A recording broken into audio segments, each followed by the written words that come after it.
تیری کھیلنے کودنے کی عمر ہے, کیا پیر بن کے بیٹھ گیا تو ابھی. حالانکہ ان کو تو خوش ہونا چاہیے کہ ماشاء اللہ اتنا عشق ہو گیا اپنے شیخ و مرشد دامت برکاتہم سے.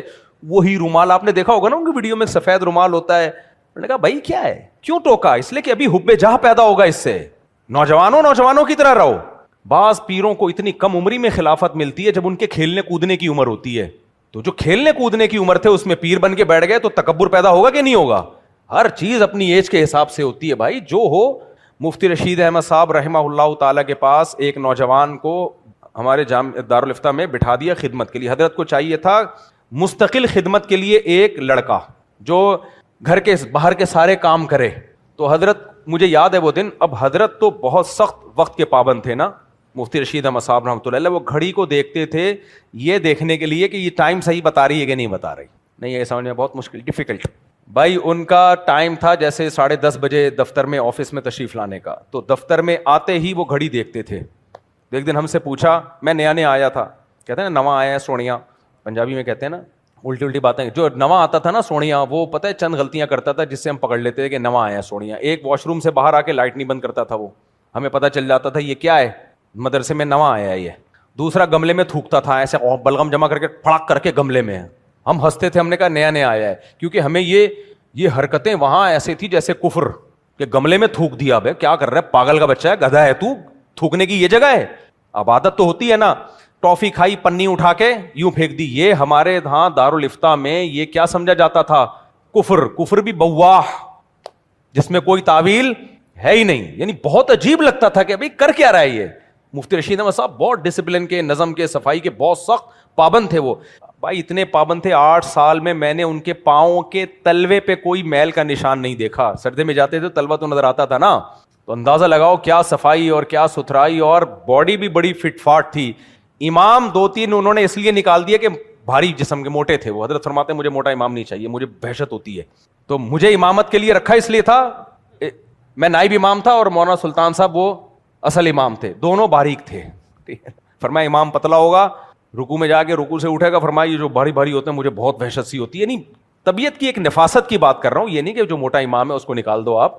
لیکن وہ کہتے تھے کہ جب یہ رکوع ہو مجھے وحشت ہوتی ہے, مجھے دبلا پتلا آدمی چاہیے امامت کے لیے. کیا چاہیے؟ بہت ان کو وحشت ہوتی تھی. موٹا امام یا موٹا, ایک مولوی صاحب کندھے پہ رومال رکھ کے نا منہ میں ایسے رکھ کے جا رہے تھے. حضرت نے ان کو دیکھا ہے, اتنی سخت تنبیہ کیا نا, فرمائے کیا پرسنالٹی کی واٹ لگا رہے ہو اپنی, یہ کون سا ہے کہیں جانے کا. تھے مولوی, ٹھیٹھ مولوی, لیکن خاندانی تھے اور بڑے بزرگوں کی صحبت اٹھائی تھی. وہیں جا کے تمہیں پتہ چلا یار از کالڈ بزرگ, اس طرح کے لوگوں کو کیا کہا جاتا ہے, ڈسپلن ہے. اور اتنی طبیعت میں نفاست, اتنے گملے پھولوں کے گھر میں بھی, گھر سے باہر بھی, اور پودوں کو پانی دیتے تھے خود سے روزانہ ڈیلی. صفائی ستھرائی, ایک طالب علم کی ٹوپی رہ گئی تھی اندر, حضرت ایسے لے کر آئے ہیں اتنی. اور تھوڑی سی گندگی کو حضرت جو بیان کرتے تھے نا, لوگ سمجھتے تھے شاید یہاں گٹر ابل رہے ہیں, جا کے دیکھتے کچھ بھی نہیں ہے, لیکن وہ حضرت کی نظر میں بہت بڑی گندگی ہوتی تھی. تو اتنا ڈسپلن.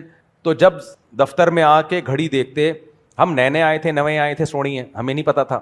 حضرت فرمایا بتاؤ میں گھڑی کیوں دیکھتا ہوں. ہم لوگوں نے تو بولا بھائی اس لیے کہ ٹائم پہ آئے کہ نہیں ہے. فرمایا اس لیے کہ گھڑی صحیح ٹائم بتا رہی ہے کہ نہیں بتا رہی. میں ٹائم پہ آیا ہوں یہ دیکھنے کے لیے گھڑی صحیح ٹائم بتا رہی ہے کہ نہیں بتا رہی. اب آپ بتاؤ جو اتنے ڈسپلن کے پابند ہوں اور وغیرہ وغیرہ, تو اب ان کو ملازمت کے لیے بندہ چاہیے تھا, تو ایک نوجوان لڑکا دے دیا گیا کہ بھئی یہ خدمت کرے گا. اب حضرت تو گھر میں اپنے علمی کام میں مشغول ہیں, وہ کرسی پہ بیٹھا رہتا تھا. حضرت نے اس کو نکال دیا, بھاگ جائے یہاں سے. حضرت نے فرمایا اس بیچارے کی کھیلنے کودنے کی عمر ہے. میں بتا رہا ہوں اتنے نفیس, لیکن ہر شخص سے اس کی ایج کے حساب سے معاملہ کیا جائے گا نا. فرمایا اس کی کھیلنے کودنے کی عمر ہے, اس بیچارے کو یہاں لا کے باؤنڈ کر دیا, 6 گھنٹے بیٹھا رہتا ہے ایسے بت بن کے. یہ اس کو بولا جاؤ باہر کے لیے, والی جاب اس کے لیے سوٹیبل نہیں ہے. تو ہر شخص کی ایک ایج ہوتی ہے, عمر ہوتی ہے, اس کے بعد آہستہ آہستہ خود بخود وقار آنا شروع ہوتا ہے. بعض پیر و مرشد ایسے ہیں, میں کہتا ہوں تمہاری کھیلنے کودنے کی عمر ہے, بھاگو دوڑو, گھڑ سواری کرو, شادیاں کرو. فی الحال فوکس کس کو کرو, خیر یہ ایڈ اضافی کر دیا, شادیاں ہر عمر میں کرو, اس کے لیے عمر کی کوئی قید نہیں ہے. اس پہ پھر میں تفصیل سے انشاءاللہ. یہ شادیوں پہ بھی بعض پیروں نے اپنے مریدوں سے خلافتیں سلب کی ہیں کہ بیوی کا دل دکھا رہا ہے. شریعت کو سپیریئر رکھو میرے بھائی, شریعت کو کیا رکھو. اللہ نے جو دوسری شادی کی اجازت دی اس میں ایک شرط لگائی ہے کہ 2 بیویوں کے درمیان عدل کر سکتا ہے کہ نہیں کر سکتا. اس میں یہ شرط نہیں ہے کہ تمہارے پیر صاحب اس سے خوش ہوں گے یا ناراض ہوں گے. اس میں پیر کو ویلیو دینا ہی غلط ہے. پیر کا کام نہیں ہے یہ, آپ اپنے خرچے پہ کر رہے ہو, جسم آپ کا, خواہش آپ کی. پیر صاحب ناراض ہوتے ہیں, کوئی بات نہیں ہے حضرت جی السلام علیکم. میرے پیر صاحب بھی تو ناراض ہوتے تھے, لیکن مجھ سے اس سینس میں ناراض نہیں ہوئے کہ شریعت کے خلاف. ان کی رائے یہ تھی کہ نہیں کرنی چاہیے, لیکن مجھے صاف بول دیا بھائی کرنی تو نہیں چاہیے, لیکن اب شریعت نے اجازت دی ہے, میں روکنے کی اتھارٹی میرے پاس نہیں ہے, آپ کریں گے میں ناراض نہیں ہو سکتا, مجھے شریعت نے اجازت نہیں ہے. ناراض اس سینس میں تھے کہ وہ یہ سمجھتے تھے کہ نہیں ہونی چاہیے, یہ آدمی دین کے کام نہیں کر پائے گا, جھگڑوں میں لگا رہے گا, پھڈوں میں لگا رہے گا, 2 بیویوں کے جھگڑے ہی نمٹاتا رہے گا. تو اس سینس میں کوئی اگر مشورہ دے تو مشورے کی حد تک ٹھیک ہے, لیکن پیر صاحب اس پہ ناراض ہو جائیں کیوں کر لیا آپ نے, اور پھر میں نے جب منع کیا تھا, یہ اتھارٹی پیر و مرشد کے پاس بولو نہیں ہے, یہ ہمارے رب نے ہمیں پرمیشن دے دی, اور اسلامی قانون ہے نا, لا ہے. جب اسلام نے لا بنایا تو پیر مرشد سے پوچھ کے تھوڑی بنایا ہے. میں اس موقع پر اکثر ایک مثال دیتا ہوں. ایک آدمی میرے پاس آیا, وہ کسی پیر سے بیعت تھا, پیر بھی برحق پیر تھے.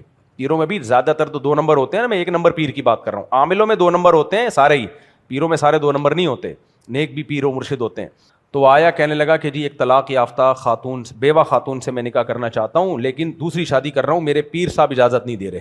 میں نے کہا مجھے ایک بات بتاؤ, آپ کے یہ لڑکی اگر آپ کے پیر صاحب کی بیٹی ہوتی ہے جو بیوہ ہوتی, پھر اگر آپ کو اجازت دیتے تو بھی اشکال تھا, اجازت نہ دیتے تو بھی اشکال تھا. اجازت دیتے تو سوال پیدا ہوتا ہے دوسروں کی بیٹیوں کے لیے اصول کچھ اور اپنی بیٹی کے لیے اصول کچھ اور اجازت نہ دیتے تو بھی ظلم تھا اپنی بیٹی کے لیے.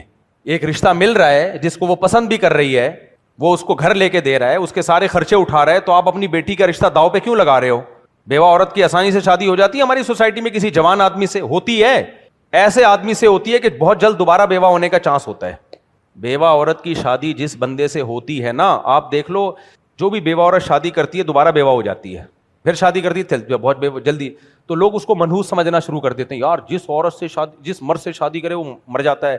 بھائی وہ شادی ہی ایسے بڈھے سے ہو رہی ہوتی ہے کہ وہ واجب الانتقال ہوتا ہے. ایک تو واجب الچماٹ ہوتا ہے نا, ایک ہوتا ہے واجب الانتقال جس کا تھوڑے دنوں میں انتقال ہونے والا ہے. تو بیوہ عورتیں کی بیچاریوں کے, جوان آدمیوں کے تھوڑی رشتے آتے ہیں. میں نے کہا یار اگر تم اس شادی سے انکار کرو گے اپنے پیر کے کہنے پہ, یہ کسی لڑکی کے ساتھ ظلم اور زیادتی ہے. اللہ نے اجازت اسی لیے دی ہے کہ یہ ساری عورتوں کو اللہ دیکھتا ہے, صرف پیر صاحب کا علم اتنا کامل تھوڑی ہے کہ وہ شریعت سے آگے نکل جائیں, اتنا کامل تھوڑی ہے. تو اس لیے اللہ رسول کی بات کو دیکھا جائے گا, اس میں پیر و مرشد کی ایک لمٹ ہے, اس سے آگے مت بڑھنے دو. تو میرا مقصد آپ لوگوں کو اپنے پیر و مرشد سے بغاوت پہ نہیں اکسانا ہے, میرا مقصد ہے پیر سے تعلق قائم کیا جاتا ہے شریعت پہ چلنے کے لیے. اگر پیر ہی مقصود کائنات بن جائے ختم, پھر یہ وہی غلو ہے جو یہود و نصارہ میں آیا, یہ وہی غلو ہے جو بدعتی لوگوں میں ہوتا ہے. اور کئی مسائل آ رہے ہیں ذہن میں, 3 باتیں ہو گئی نا. جس پیر کے ساتھ بیٹھ کے کیا ہو رہا ہے, مسجد کے امام کی عقیدت بڑھنے کے بجائے کم, اگر عقیدت بڑھ رہی ہے امام سے, علماء سے, چاہے ان کا وہ تقوی کا وہ لیول نہ ہو, کوئی مسئلہ نہیں. میں نے دیکھا جب کوئی کسی پیر سے جا کے بیعت ہوتا ہے نا, مسجد کے امام کے کیڑے سب سے پہلے نکالتا ہے. یہی تمام تنظیموں میں بھی ہو رہا ہے. تنظیموں جو ہماری دینی تنظیمیں ہیں, میں نام لے کے نہیں رد کرتا تنظیموں پہ, ان میں بھی یہی ہوتا ہے. آپ کسی بڑے اسکالر کو سننا شروع کر دیں, مسجد کے امام تو 2 ٹکے کی حیثیت ہی نہیں رہتی, کیڑے نکالتا ہے. اس امام کو کیا پتا بھائی, یہ اس کا وہ لیول نہیں ہے. آپ اس سے اس بیس پہ محبت کریں کہ آپ کے محلے کا امام ہے.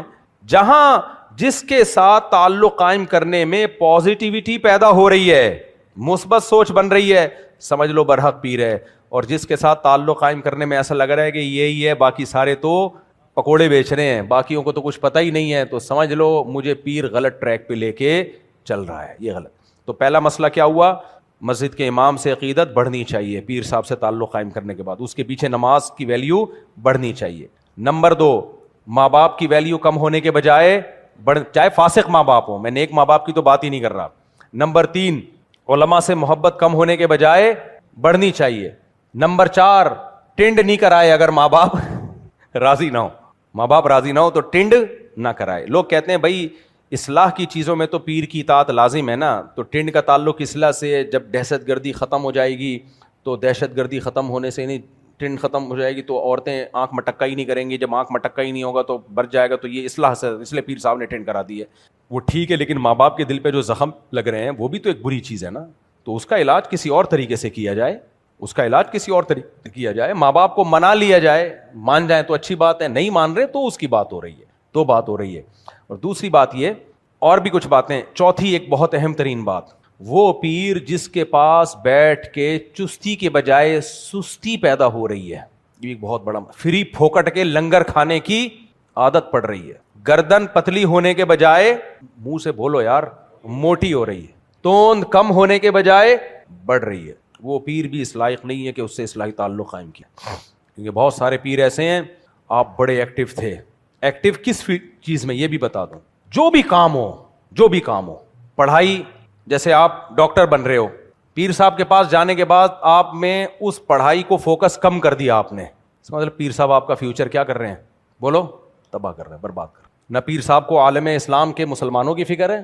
مسلمان اگر ایجوکیشن میں پیچھے رہیں گے, بیڑا غرق ہوگا کہ نہیں ہوگا, اسلام زمین میں دھسے گا. سارے تہجد گزار اللہ اللہ کرنے والے مسلمان بن جائیں, یہ بنے ہوئے تھے,